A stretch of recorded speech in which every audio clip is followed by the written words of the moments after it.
14 de janeiro de 1914. Tu és a tranquilidade. Quem és tu? Nomes e palavras não me interessam mais. Provavelmente não devem existir nem nomes, nem palavras. Encontro-me num salão alto. À minha frente, vejo uma cortina verde entre duas colunas.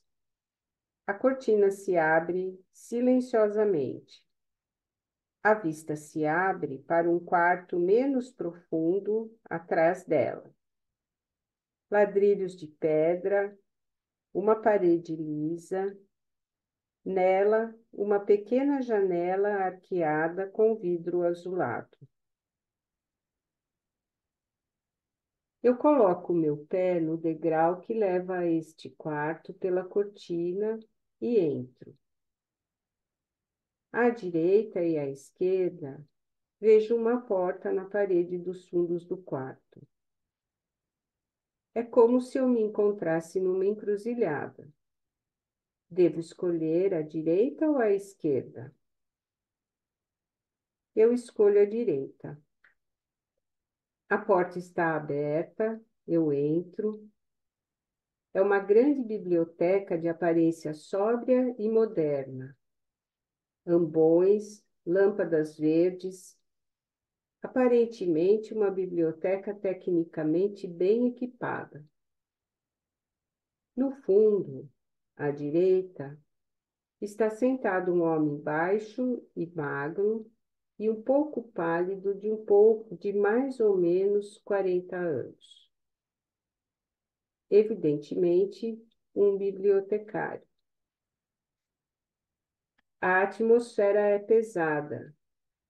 Ambições eruditas, presunção erudita, vaidade de erudição ferida, o medo do erudito, do crítico maldoso e do concorrente mais feliz, e o medo de estar errado. Além do bibliotecário, não vejo ninguém. Vou até ele. Ele levanta o olhar de seu livro e pergunta: O que desejas? Creio que o que me ocorre é Tomás de Kempis. Desejo Tomás de Kempis, A Imitação de Cristo. Levemente surpreso, ele me olha, como se ele não tivesse esperado isso de mim, e me entrega uma ficha de requisição para que eu a preencha.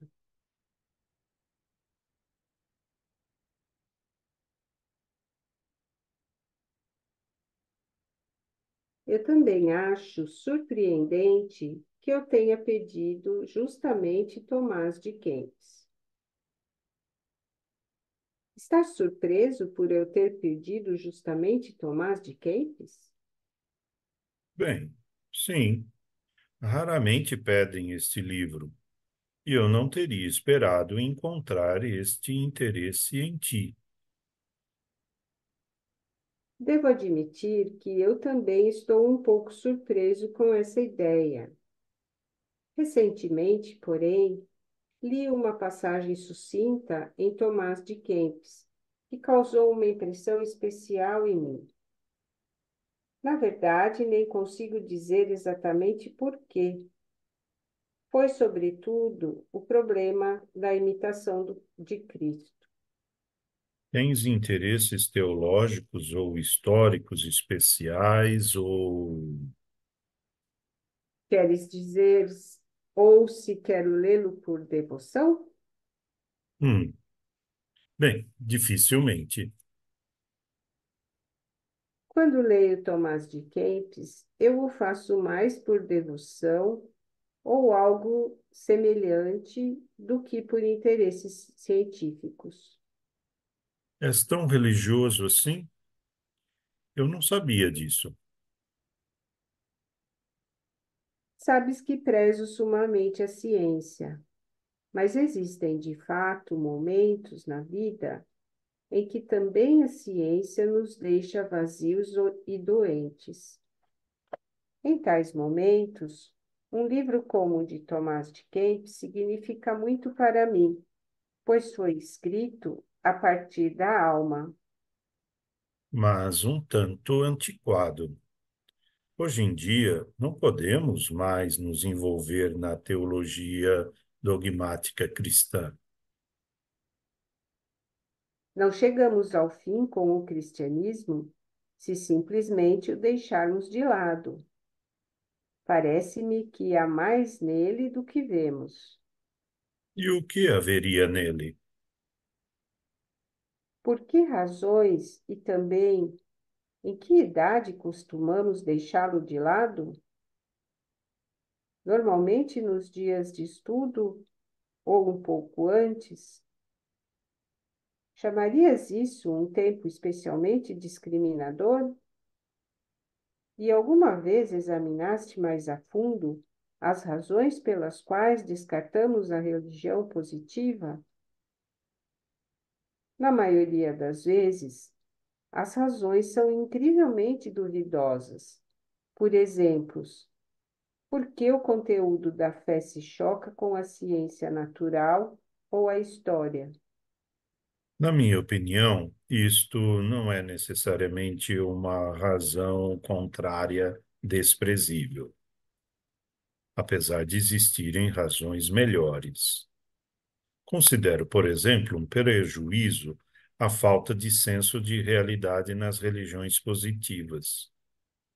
Além disso, criaram-se substitutos em abundância para a perda de oportunidade de devoção causada pelo desmoronamento da religião. Nietzsche, por exemplo, escreveu um devocionário mais do que verdadeiro. Em certo sentido, isto é correto.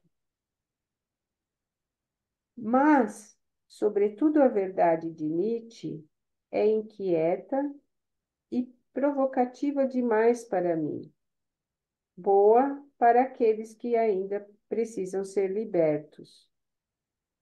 Mas por isso, sua verdade também só é boa para tais pessoas.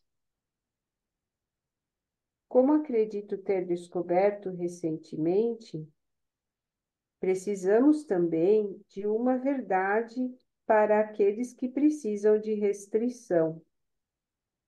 Para tais, uma verdade que diminui e interioriza o ser humano pode ser mais necessária. Perdoa-me, Nietzsche interioriza o ser humano de modo extraordinário.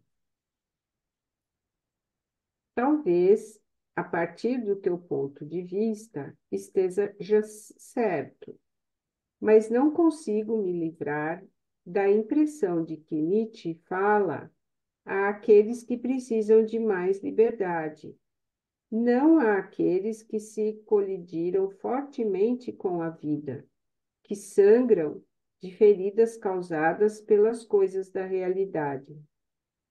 Mas também a essas pessoas Nietzsche dá um sentimento valioso de superioridade.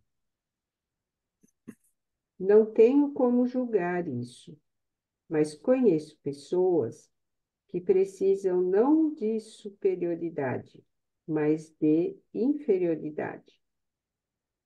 Tu te expressas de forma muito paradoxal. Eu não entendo. A inferioridade dificilmente pode ser um desideratum. Talvez me entendas se no lugar de inferioridade eu disser submissão, uma palavra que se ouvia muito no passado, recentemente, porém, apenas em ocasiões muito raras. Isso também soa muito cristão. Como já disse, o cristianismo possui muito que talvez deveríamos tomar para nós. Nietzsche é excessivamente contradição. A verdade como tudo que é saudável e duradouro, se atém, infelizmente, mais ao caminho intermediário, que abominamos injustamente. Eu realmente não sabia que defendes uma posição conciliadora. Minha posição não é totalmente clara para mim. Se eu concilio, eu o faço de modo muito peculiar. Nesse momento, o atendente traz o livro e eu me despeço do bibliotecário.